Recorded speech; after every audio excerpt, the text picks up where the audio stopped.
Welcome to VTV. నేను మీ Nihal. So ఏదైతే ఈరోజు ఒక ప్రముఖ ఛానల్ మహా న్యూస్ ఏదైతే ఛానల్ ఉందో ఆ ఛానల్ పైన బీఆర్ఎస్ నేతలు కానీ బీఆర్ఎస్ కార్యకర్తలు కానీ దాడి చేయడం జరిగింది. ఎందుకు దాడి చేశారంటే ఫోన్ ట్యాపింగ్ విషయంలో తప్పుడు సమాచారం కానీ తప్పుడు ప్రచారం కానీ కేటీఆర్ గారి మీద ఆ ఛానల్లో వేస్తున్నారని చెప్పేసి బీఆర్ఎస్ కార్యకర్తలు కానీ కేటీఆర్ కానీ అభిమానించే వ్యక్తులు కానీ నాయకులు కానీ వాళ్ళందరూ మహా న్యూస్‌ని ధ్వంసం చేయడం జరిగింది. అక్కడ లోపలికెళ్ళి సిస్టమ్స్ పాల్గొనడం, అక్కడ ఉన్న ప్రాపర్టీస్‌ని ధ్వంసం చేయడం జరిగింది. సో దీని పట్ల మేడం ఏమని మాట్లాడతారో ఒకసారి మనం మేడంతో మాట్లాడదాం. మేడం నమస్తే మేడం. నమస్తే అండి. యెస్ మేడం చెప్పండి. ఫోన్ ట్యాపింగ్ విషయంలో ఈరోజు బీఆర్ఎస్ ఎవరైతే కార్యకర్తలు కావచ్చు, కేటీఆర్ గాని, కేసీఆర్ గాని అభిమానించే నాయకులు కావచ్చు, సో వాళ్ళందరూ ఒక ప్రముఖ ఛానల్ మహా న్యూస్ ఛానల్‌కెళ్ళి మొత్తం ప్రాపర్టీస్ మొత్తం స్పాయిల్ చేయడం జరిగింది. సో ఈ సంస్కృతి దేన్ని దారితీస్తుందని అంటారు? ఈ సంస్కృతి అంటే బెదిరింపులకు దారితీస్తుంది. ఇది బెదిరింపులు చేసేటువంటి పద్ధతి ఇది. ఇప్పుడు ఒకవేళ సరే వాళ్ళు తప్పుడు సమాచారంతో మీ విషయంలో మాట్లాడుతున్నారు అనుకోండి, చట్టాలు ఉన్నాయి కదా. మా మీద అబద్ధ ప్రచారాలు చేస్తున్నారు, ఏ విషయం తేలకుండా వీళ్ళు మాట్లాడుతున్నారని చెప్పి మీరు కోర్టుకు వెళ్ళండి. అంతేగాని ఈ చట్టాన్ని మీ చేతికి తీసుకొని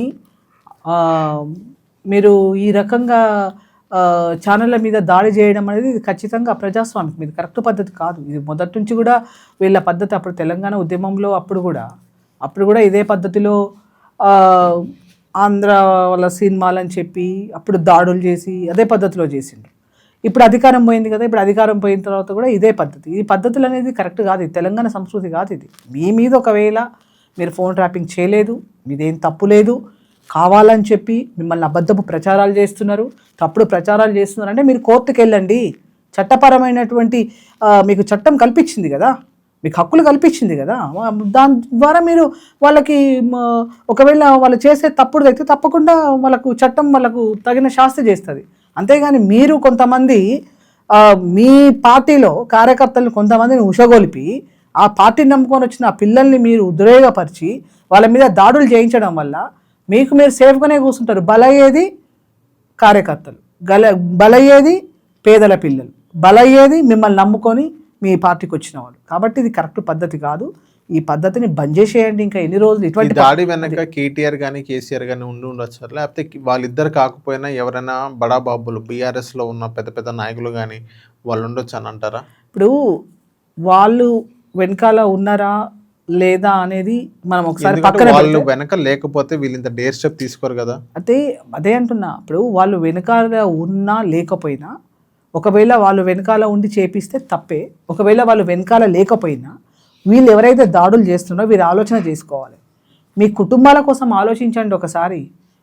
ఇప్పుడు మీ నాయకులను ఆలోచించి మీరు ఇటువంటి దాంట్లోకి పోతే మీ కుటుంబాలు కదా బలయ్యేది, మీ భార్య పిల్లలు కదా, మీ తల్లిదండ్రులు కదా బలయ్యేది.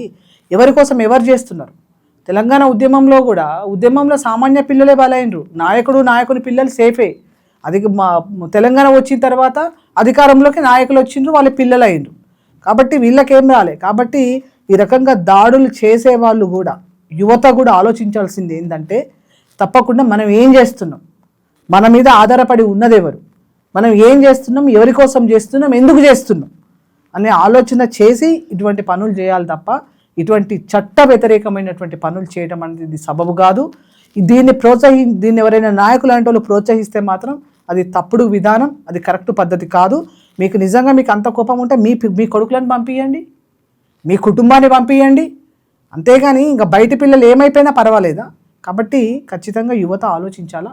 ఇది కరెక్ట్ కాదు. దీన్ని తప్పకుండా ఈ రకంగా ఇప్పుడు ఒక న్యూస్ ఛానల్ వాళ్ళు చెప్తున్నారు, అబద్ధాలు ప్రచారం చేస్తున్నారు, వెంటనే కోర్టుకు వెళ్ళి మీరు ఆర్డర్ తెచ్చుకోండి.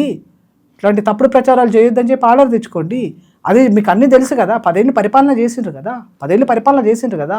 దేనికి ఏ రకంగా మన హక్కు కోసం మనం పోరాడాలనే విషయాల మీద అవగాహన ఉంది కదా. మరి అవగాహన ఉన్నప్పుడు మరి ఇటువంటి పనులు ఎందుకు మళ్ళీ? కాబట్టి రేవంత్ రెడ్డి గారికి కూడా చెప్తున్నా, ఇటువంటి పనులని అసలు ఉపేక్షించకండి అన్న. మీరు తప్పకుండా ఈ రకంగా ఎవరు చేసినా కూడా మీరు చట్టపరమైనటువంటి చర్యలు తీసుకోవాలని చెప్పి నేను కాంగ్రెస్ ప్రభుత్వాన్ని కూడా కోరుతున్నాను. ఎస్ మేడం, ఇంకొకటి ఏంటంటే కవిత గారు బీఆర్ఎస్ కేసీఆర్ గారి కూతురు అందరికీ తెలుసు. సో అక్కడ ఉన్నప్పుడు బాగానే ఉంది, ఎమ్మెల్సీ టికెట్ వచ్చింది, మొత్తం బాగానే ఉంది. దాని తర్వాత ఇప్పుడు కవిత గారు ఆ పార్టీ నుంచి బయటికి రావడం జరిగింది. సో, బయటకి వచ్చిన తర్వాత నా బీసీలని చెప్పుకొని తిరగడం, కొత్త పార్టీ పెట్టాలని యోచనలో మేడం గారు ఉండడం. సో, ఈ మొత్తం ఒక పొలిటికల్ గేమ్ నడుస్తుంది గదా! ఈ మొత్తం కేసీఆర్ గారి గేమ్ అంటారా? లేకపోతే కవిత గారి ఇండివిడ్యువల్ గేమ్ అని అంటారా సీఎం అవ్వాలని? అంటే కేసీఆర్ కుటుంబానికి తెలంగాణ ప్రజలంటే గొర్రెల లెక్క కనబడుతున్నారు వాళ్ళకు. గొర్రెలు ఉంటాయి కదా, మేకలు గొర్రెలు అట్లా కనబడుతున్నారు వాళ్ళకు. ఇప్పుడు 10 ఏళ్ళు వాళ్ళు పరిపాలనలో ఉన్నారు. వాళ్ళు బీసీల కొరకు చేసింది ఏంటంటే 33% ఉన్న రిజర్వేషన్లు 18% తీసుకొచ్చారు. 10% లేని అగ్రకులాలకి అక్కడ మోడీ గారు ఇమ్మీడియట్గా 10% రిజర్వేషన్ ఈడబ్ల్యూఎస్ పేరు మీద ఆయన బిల్లు పాస్ చేస్తే వెంటనే దాన్ని ఏం ఆలోచించకుండా అమలు చేసినటువంటి ప్రభుత్వం కేసీఆర్ గారి ప్రభుత్వం. 33% రిజర్వేషన్ ఉన్న బీసీలను 18% తీసుకొచ్చిన ప్రభుత్వం కేసీఆర్ గారి ప్రభుత్వం. మరి 10 ఏళ్ళు కేసీఆర్ గారితో ఆమె ఎంపీగా ఎమ్మెల్సీగా ఉన్నారు కదా, మరి అప్పుడేం చేసిండ్రు మీరు? అంటే మీకు రాజకీయం వాడుకోవడానికి, తెలంగాణ ప్రజలను ఉల్లు చేయడానికి, తెలంగాణ ప్రజలను గొర్రెలు చేయడానికి, తెలంగాణ ప్రజలను మేకలను చేయడానికి, మీరు దోచుకున్న డబ్బుని బయట పెట్టకుండా ఉండడానికి, మీరు చేసిన తప్పు ప్రజా వ్యతిరేక విధానాలను కప్పిపుచ్చుకోవడానికి, భూస్వాములకు మీరు ఇచ్చిన భూస్వాములకి మీరు రైతు బంధు పేరు మీద కోట్ల రూపాయలు ఇచ్చినటువంటి విధానాలను కప్పిపుచ్చుకోవడానికి ఇప్పుడు మీరు బీసీలు అని చెప్పి బయలుదేరితే తెలంగాణ ప్రజలు చెవులో పూలు పెట్టుకొని గొర్రెల లెక్క ఇంటారు అనుకుంటున్నారా? కాంగ్రెస్ ప్రభుత్వం తప్పు చేస్తే ఖచ్చితంగా కాంగ్రెస్ ప్రభుత్వం ఇప్పుడు నిరుద్యోగుల కోసం వాళ్ళు కూడా తప్పు చేస్తున్నట్టు కనిపిస్తూ ఉంది. వాళ్ళని కూడా నిలదీస్తారు ప్రజలు, వాళ్ళని కూడా అడుగుతారు. అంతేగాని వాళ్ళ మీద కోపంతో మీరేదో బీసీ అనో లేకపోతే నిరుద్యోగ సమస్య మేము ఎత్తుకున్నామను. మరి నిరుద్యోగ సమస్య ఇప్పుడు మీరు ఈరోజు హరీష్ రావు గారు టీఆర్ఎస్ భవన్లో నిరుద్యోగులందరినీ పిలుచుకొని మీటింగ్ పెట్టిండు. మరి 10 ఏళ్ళు ఉన్నప్పుడు ఎన్ని ఉద్యోగాలు ఇచ్చిండండి? అప్పుడు నువ్వు ఉద్యోగాలు ఇస్తే మరి ఈ యువత అంత ఎందుకున్నది? అప్పుడు మరి కాంగ్రెస్ ఎన్నికల సమయంలో నిరుద్యోగులందరూ కాంగ్రెస్ కొరకు ఎందుకు వాళ్ళు కాంగ్రెస్ కోటేయండి అని చెప్పి తిరిగిండ్రు? అంటే అప్పుడు మీరు ఉద్యోగాలు ఇస్తే మరి వాళ్ళు మీకెందుకు వ్యతిరేకమైండ్రు? మీరు కూడా అప్పుడు ఈ ఉద్యోగాలు ఇవ్వకుండా మీరు మోసం చేసిండ్రు కదా. కాబట్టి మీ తప్పులు మీకు ఉన్నాయి. మీరు చేసిన తప్పులను మీరు కడుక్కోవడానికి ఇంకా మీకు టైం లేదు, తర్వాత మిమ్మల్ని నమ్మే పరిస్థితి లేదు. తెలంగాణ ప్రజలు ఒకసారి నమ్ముతారు, ఊరికే నమ్మి మోసపోయే పరిస్థితుల్లో కూడా తెలంగాణ ప్రజలు లేరు. ఇప్పుడు ఈ బీసీలకు అన్యాయం జరుగుతుందంటే 33% ఉన్న రిజర్వేషన్ని మరి 18% తీసుకొచ్చినప్పుడు ఎందుకు మాట్లాడలే కవిత గారు? అప్పుడు మాట్లాడాలి కదా అమ్మా, ఎందుకు మాట్లాడలేదు? ఇందిరా అక్కడ ధర్నా చౌక్ని తీసేసిండ్రు కేసీఆర్ గారు. ధర్నాలు లేవు, ధర్నాలు ఉండే అని చెప్పాను ఉద్యమ సమయంలో. అంటే ఇక మన ప్రభుత్వం వస్తుంది, ఇక ధర్నాలు ఏముండే, తెలంగాణ ప్రజలకు ఏ సమస్యలు ఉన్నాయి అన్ని నిలబెడితే మనకు ధర్నాలు చేయాల్సిన అవసరం లేదని చెప్పి అనుకున్నారు ప్రజలందరూ. కానీ ఆయన వచ్చిన తర్వాత మొత్తం ధర్నా చౌకే ఎత్తేసిండు. ధర్నా చౌక్ వేస్తే మళ్ళీ కొంతమంది తెలంగాణ వాదులు, తెలంగాణ ఉద్యమకారులు మళ్ళీ కోర్టులో పిల్లేసుకుంటే ఆయన ప్రొఫెసర్ విశ్వేశ్వరరావు గారు అని చెప్పి ఆయన పిల్లేస్తే మళ్ళీ అప్పుడు ధర్నా చౌక్ ఇస్తే ఆ ధర్నా చౌక్లో వెళ్ళి మళ్ళీ ఇప్పుడు ధర్నా చేసుకుంటారు. మరి అదే ఈ బీఆర్ఎస్ వాళ్ళు ఇప్పుడు ధర్నా చేస్తూ ఉన్నారు. మరి అప్పుడు కవిత గారు అప్పుడు ధర్నా చౌక్ తీసేసినప్పుడు ఆమె అక్కడ ఉంది కదా, మరి అప్పుడు ఎందుకు మాట్లాడలే? అంటే అప్పుడు అధికారంలో ఉన్నారు కాబట్టి ఏం మాట్లాడరు, ఏం తప్పులు చేసినా మాట్లాడరు. ఇప్పుడు అధికారం పోయింది కాబట్టి మళ్ళీ ప్రజల్లోకి పోవాలి.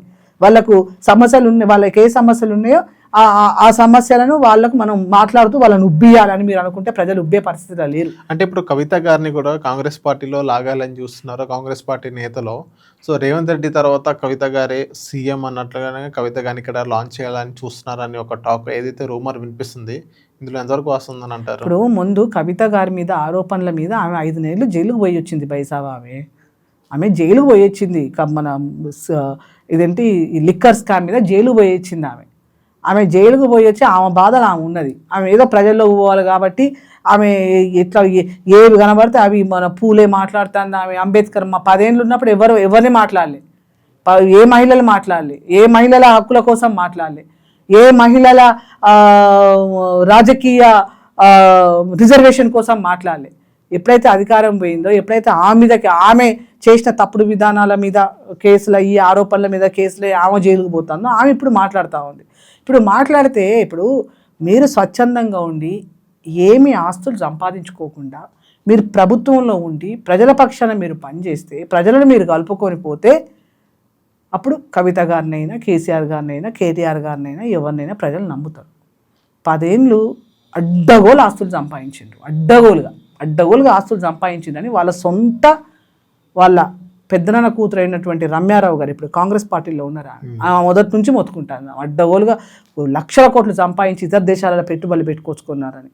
వాళ్ళకు లబ్బర్ చెప్పులు లేవు కానీ ఇప్పుడు వాళ్ళకు లక్షల కోట్ల ఆస్తులు వచ్చినాయని ఆమె చెప్తాంది. మనం చూసినాయి కాదు కానీ ఆమె చెప్తుంది, కొన్ని మనం చూస్తూనే ఉన్నాం. వాళ్ళ బంగ్లాలు కానీ వాళ్ళకు వచ్చిన ఫామ్ హౌస్లు కానీ అడుగు జాగ రాలే.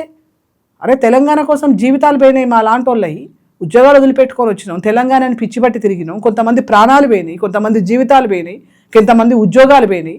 అట్లాంటి వాళ్ళకు మా లాంటి వాళ్ళకు ఎంతోమందికి ప్రాణాలు పోయిన కుటుంబాలకు అడుగు జాగ రాలే, కనీసం ఒక విలువ రాలే.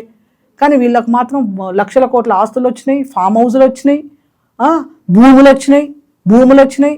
ఆయనకి కేసీఆర్ గారికి 200 ఎకరాలు 120 ఎకరాల భూములు ఏందండి, ఒక్కరి చేతిలో గిన్ని 100 ఎకరాల భూములు ఉంటే ఇక ఏడున్నదండి ప్రజాస్వామ్యం. ఇప్పుడు మరి రేవంత్ రెడ్డి గారు కూడా 15 ఎకరాలు ఉన్న వాళ్ళకు రైతు బంధు అంటాడు. 15 ఎకరాలు అంటే కేసీఆర్ గారు మొత్తం 10 ఏళ్ళు రియల్ ఎస్టేట్ వ్యాపారం చేసిండు. ఆయన ఒక్క ఎకరాకు కోట్ల రూపాయలే. సామాన్యుని కోట్ల రూపాయలు ఉంటే అసలు మనం ఇప్పుడు మేమైతే మా జీవితంలో కోట్ల రూపాయలు కాదు కదా చెప్తున్నా. ఇప్పుడు ఒక సామాన్యుడు కోట్ల రూపాయలు చూస్తాడా అండి? కోట్ల రూపాయలు పెట్టి భూమి కొంటాడా? కోట్ల రూపాయలు మొత్తం ఆకాశాన్ని అంటించిండ్రు భూములు. ఇప్పుడు ఇచ్చి మరి అటువంటి అంత రేట్లు పెరిగిన ఆ భూములకు మరి ఆయనేమో ఆ రియల్ ఎస్టేట్ వ్యాపారం చేసి భూస్వాములకు కోట్ల రూపాయలు ఇచ్చిండు. ఇప్పుడు మరి రైతు బంధు అంటే ఒక 5 ఎకరాల లోపు ఇవ్వాలి, పోనీ 10 ఎకరాలు ఉన్న వాళ్ళకి కూడా 5 ఎకరాలకే ఇవ్వాలి రైతు బంధు అంటే మీకు నిజంగా ఉంటే. మీరు భూమి లేనికేమో ఏమి ఇయ్యరు. ఇప్పుడు నాకు భూమి లేదు, నాకు రైతు బంధు రాలే, గైతు బంధు రాలే, ఏది లేదు నాకు చెప్తున్నా. ఒక ఉద్యమకారిగా నాకు ఏం రాలేదు ఎందుకంటే భూమి లేదు కాబట్టి. కానీ భూములు ఉన్న వాళ్ళకు వాళ్ళు మంత్రులు అయ్యున్నా, రాజకీయ నాయకులున్నా, వ్యాపారాలున్నా, కాలేజీలున్నా, ఏమున్నా వాళ్ళకు కోట్ల రూపాయలు ఇచ్చిండ్రు రైతు బంధు పేరు మీద. కానీ అడుగు జాగలేనోనికి 2 రూపాయల బియ్యం 5 కేజీలు 6 కేజీలు ఇస్తారు అంతే. అంటే ఇదా ఎట్లా మీరు ఎట్లా బ్యాలెన్స్ చేస్తారు? మీరు పేదరికాన్ని మీరు ఎట్లా సమాజాన్ని అభివృద్ధి చేస్తారు? అంటే ఉన్నోనే అభివృద్ధి చేస్తారా? లేనోడు వాడు భూమిలో బొందులోకి పోవాల్సిందేనా? కాబట్టి రేవంత్ రెడ్డి గారు కూడా 15 ఎకరాలకు ఇస్తున్నామని చెప్పి నేను పేపర్లో చూసిన. 15 ఎకరాలు ఉన్నోడు ఆయన కోటేశ్వరుడే. 1 ఎకరా కోట్ల రూపాయలు కదా, 15 ఎకరాలు అంటే ఎన్ని కోట్లు అవుతుంది? అన్ని కోట్ల మనిషి 15 ఎకరాలకు ఆయన రైతు బంధు డబ్బు ఆయన చేసుకోలేడు ఆయన. కాబట్టి ఒక 5 ఎకరాలకు లిమిటేషన్ పెట్టిన రైతు బంధు పేరు మీద అని కూడా నేను కాంగ్రెస్ ప్రభుత్వానికి నా తరపున ఒక అడ్వైజ్ చేయదలుచుకున్నాను. Okay, so thank you ma'am మా వీడియోకి వచ్చినందుకు.